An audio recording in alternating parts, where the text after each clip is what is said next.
how will your experience selling refinery equipment translate to our smaller scale here? You don't work in sales, do you? Human resources. You see, I sit across from a man. I see his face.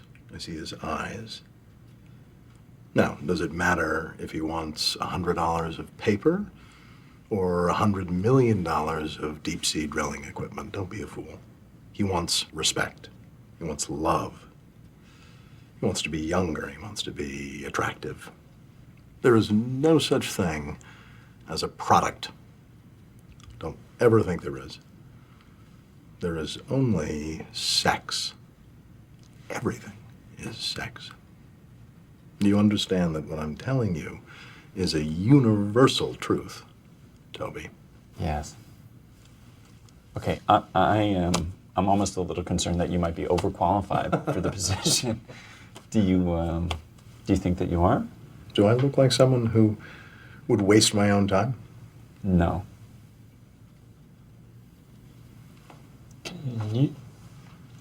You are a man of great confidence. Could you speak a little more to that? And what the role of confidence would be in a dialogue with a subordinate? Will you be heard? Will you have a voice? Will I steamroll over you? Do you feel heard right now, Jim? Do you have a voice right now? You can answer me. Yeah. That was your choice, not mine. The fallacy is that it is up to the steamroller. It is up to the object whether it will be flattened or not. And I can tell just from the small interaction we've had already, you won't be flattened by anybody. Do you agree with me, Jim? Yes. Yes, you do.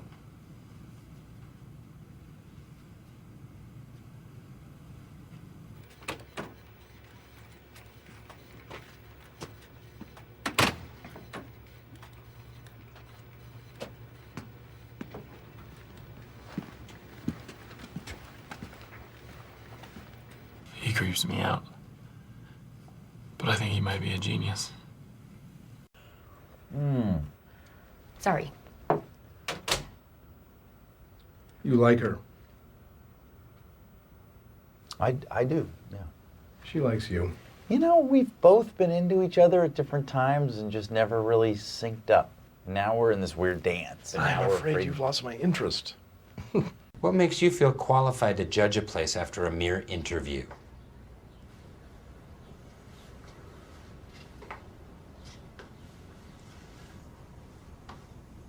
What are you doing?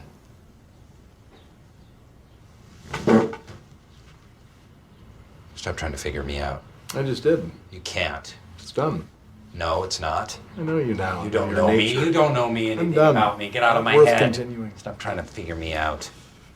Do you even know anything about paper? How it's made? I saw an episode on how they make paper on Sesame Street. Get out. declining Andy, and all do you that. know why I chose you? I think I can sum it up with what I think is your favorite ice cream flavor. Vanilla? Vanilla? No. You'll never guess. In a million billion years, you'll never guess. You were saying you chose me.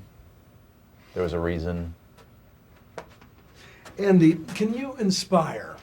Do you have that skill set? Let me call you back. I gotta go. If the office superstore was supposed to put us little suppliers out of business, why are we still here?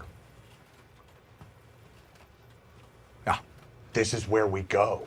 you'd go someplace else. That's not it. That's not the answer. It's a answer. It's a wrong answer. There are no wrong answers. Take a look at where you are. Where you once worked in a dying industry, you now work at its birth. Those superstores are terrified of us. Anybody know why? Wait, they're terrified? Let me tell you how I buy something these days. I know what I want, I go on the internet and get the best price. Or I don't know what I want, and I go to a small store that can help me. The era of personal service is back. You are back. You'll find that customers will pay our higher prices and then they will thank us. And we will say to them, you are welcome.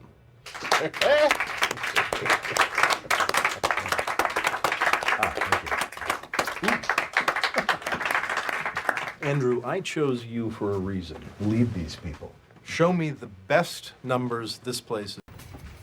Looking good, RC. Ugh, I hate ties. I feel like I'm being strangled, like I'm at some erotic asphyxiation sex club over on I-84, or the Red Room, say, or Dominic's.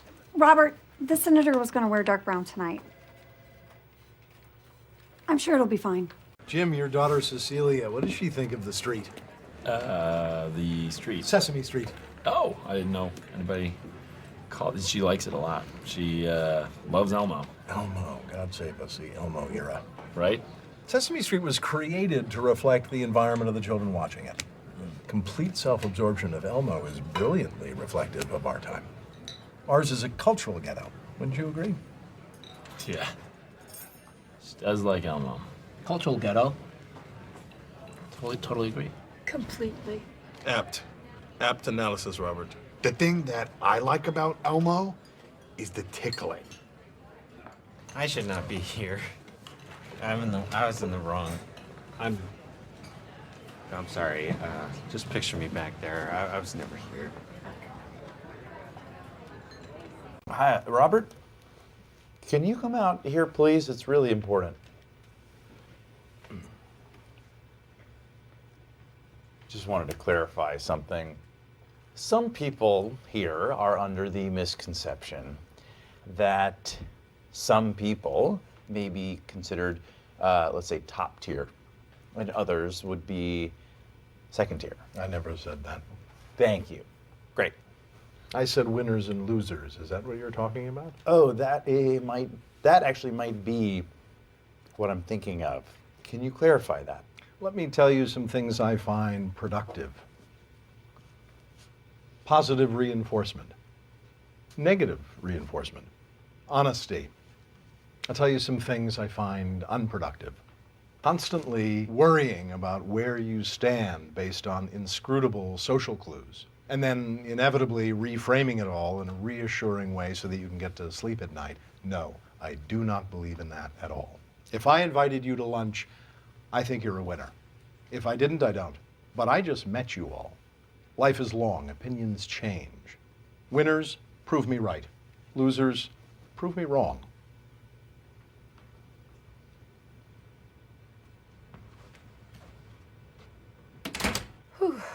Oh, I'm taking a test, but I know the answers.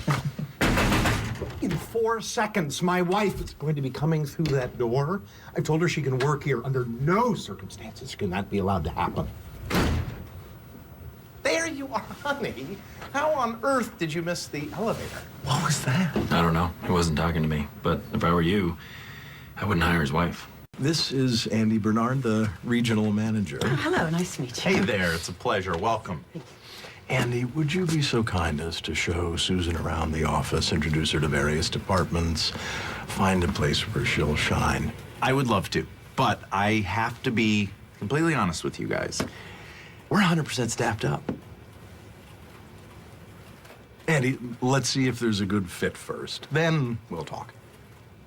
I was thinking accounting might be a good fit because I really clicked with Oscar and I do have some experience with bookkeeping. But we already have a surplus of accountants as it is. I would work in customer service, HR even. Those are fully staffed as well. Are you telling me that there is no one in this entire office that could use an extra pair of hands? Yes. I am the CEO, and I am telling an employee of mine what to do. Let me beat around the bush for a second. Our chairman of the board has some very strong feelings. Robert, it's all right. This is very uncomfortable. I obviously there's no place for me here, so thank you for trying. Why don't we just let it go? No, okay? absolutely not. Oh. Andrew, there must be something you can do. There must be. Think. Well, there are a lot of considerations. I would be eternally grateful. It's not a bad thing to have the CEO owe you one. All right. Well, then welcome aboard.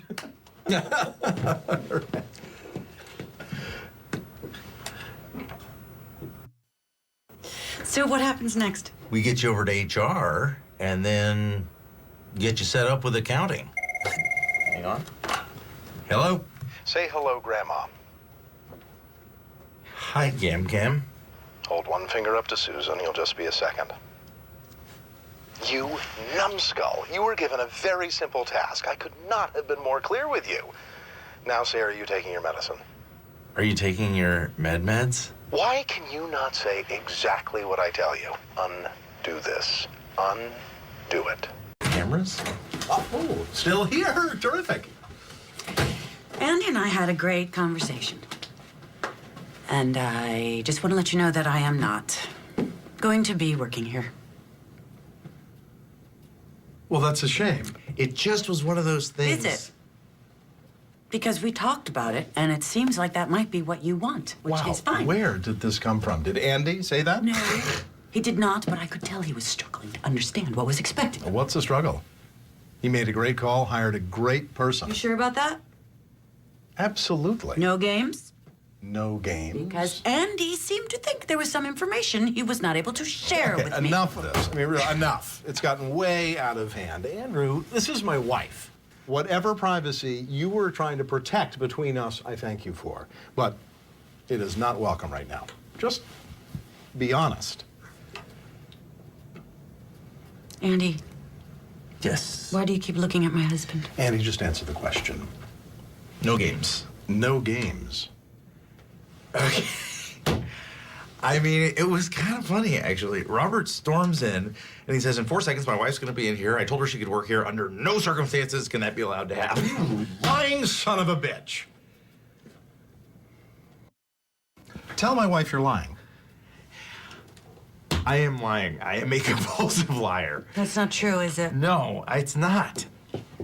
I tell the truth most of the time, and I was just telling the truth about your husband. Jim knows he was there. This is preposterous. Robert. Let's get Jim in here. Where's Jim? He just rolled out and crawled out. Can you call security, tell them to keep an eye out for him? Time to settle this. Oh, wait, hold on. I just need to get through. Just real quick. Real quick. Hope it. Okay.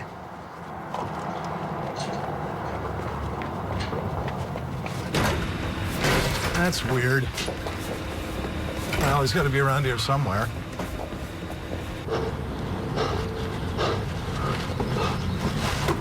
Oh. Ow. Ow. Ow.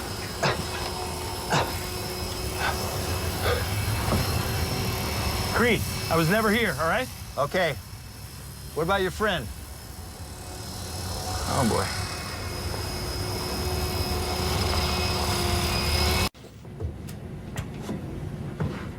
Hello, Jim.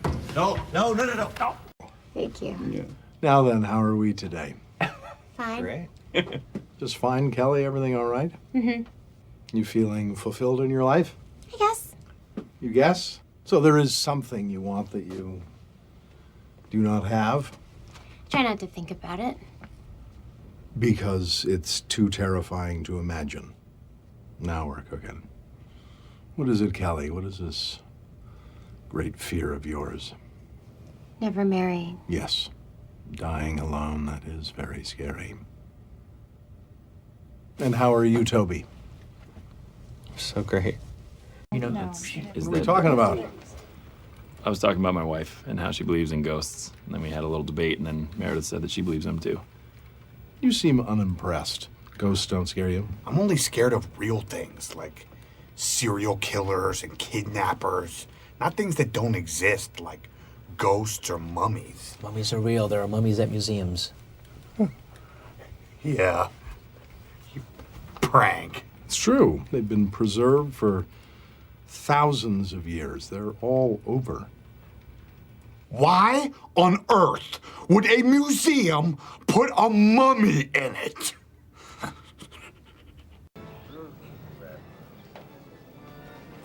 Looks terribly real, doesn't it, Creed? No. Are you scared of snakes? You don't live as long as I have without a healthy fear of snakes, Bobby. Yeah, I guess sometimes I have nightmares about being buried alive. Honestly, Jim gives me the creeps. What am I up to? Like a few years down the road, Cece says, Mom, there's a ghost in my closet. Now you say one of two things. One, you're just having a bad dream. Or two, let's go see what it wants. I'm not gonna freak her out, Jim. Okay. I'm not gonna lie to her either. Oh, come on! When I was a boy, there was an empty house just up the hill from my family's. It was rumored a man committed suicide there after being possessed by the devil. One day, a young woman, Lydia, moved into the house with her infant child. That very night, Lydia was awakened by a loud, heinous hissing sound. She walked to the nursery, and there in baby's crib was a snake wrapped around baby's neck, squeezing tighter and tighter. Oh, my goodness. The crib was full of dirt. Baby struggled to free itself from underneath, reaching and clawing, gasping for air. Embalmed bodies rose from their sarcophagi, lurching toward baby. For they were mummies. No. Amongst them was a man, tall, slim. Jim. Almost instinctively, she turned to her husband. Oh, wait, she thought. I don't have a husband. For Lydia and her husband had had an argument, one they couldn't get past. Each night they slept 1 inch farther apart until one night Lydia left. It was about this time she lost herself in imaginary worlds. She had quit the book club, the choir, citing something about their high expectations. Her lips slowly grew together from disuse. Every time she wanted to act and didn't, another part of her face hardened until it was stone. And that fevered night, she rushed to the nursery and threw open the door. Baby, are you okay? Baby sat up slowly, turned to Mother, and said, I'm fine, bitch.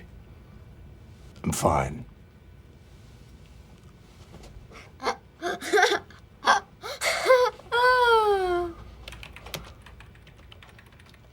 Fear plays an interesting role in our lives. How dare we let it motivate us?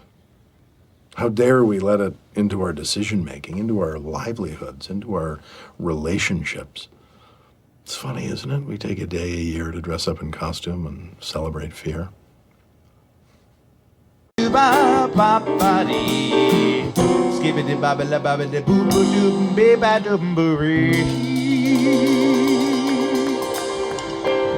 Nice scatting, man. Thank you. I think I said dupe instead of boop at one point. Not bad, fellas. You better than you look. Hey, screw you. Hey, Robert, are we meeting early? Just taking a stroll. What exactly have I stumbled upon here? Well, we're all musicians and we play together sometimes. You're a band. Thank you. We're called Kevin and the Zits. That was never agreed upon. I miss being in a band. Miss no more. What do you play? Join us. I have a tambourine. Tambourine? You know I'm the CEO, right? CEOs don't play tambourines. Tambourines are for girlfriends. I play harmonica. I think I have one in the car. Great. Nice. Guys, Robert is gonna be a zit. Again, never agreed upon.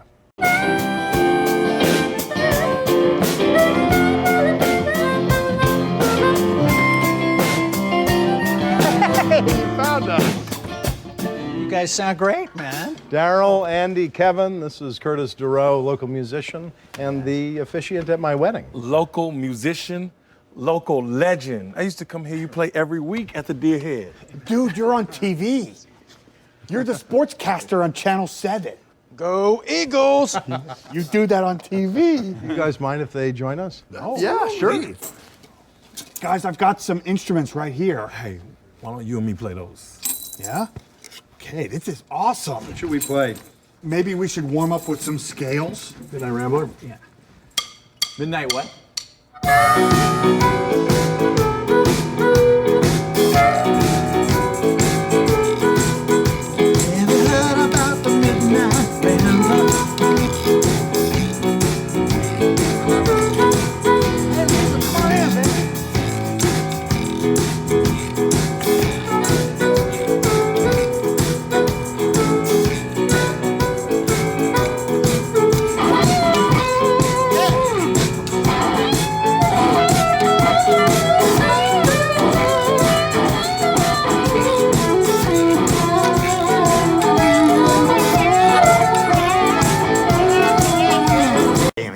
Hey, how you holding up?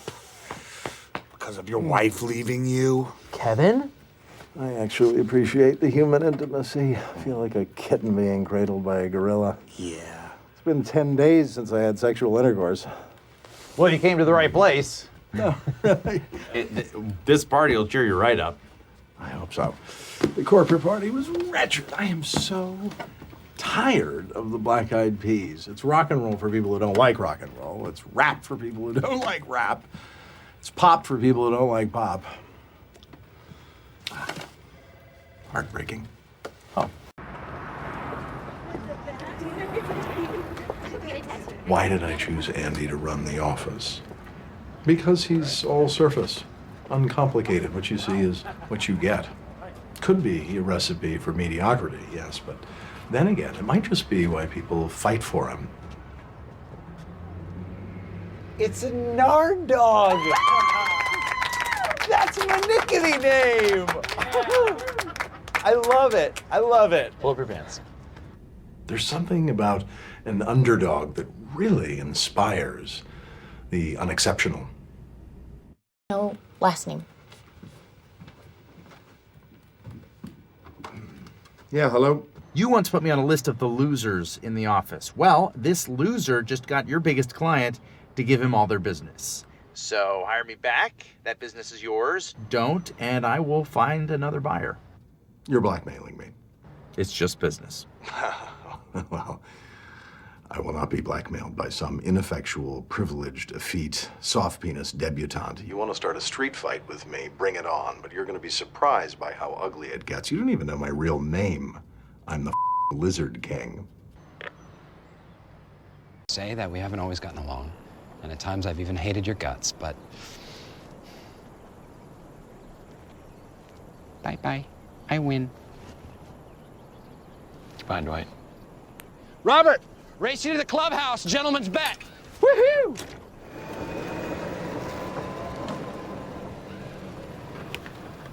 Well, he's Florida's problem now. Oh, let Dwight have his fun. Today will not be his day. What's that? I'm going to tank the Sabre store at the presentation to the board. I thought you liked the store. No, the store is lovely. You created a wonderful space to showcase our product line. Great job. Cheers. Thank you. But there's a reason we sell our products online and over the phone. Have you ever used Sabre Electronics, Jim? They're cheap. They're unintuitive. The Sabre store would work if we adopted the carnival model of leaving town once everyone's wise to us. Wow, you put it that way, I guess it does sound pretty terrible. I couldn't just kill the project from the start. Joe Bennett endorsed it. Shame, though, I did like Dwight. But Robert! I'm gonna win! Ha ha! I'm the gentleman! Suck it! Bravo, Dwight! Very good! Shame.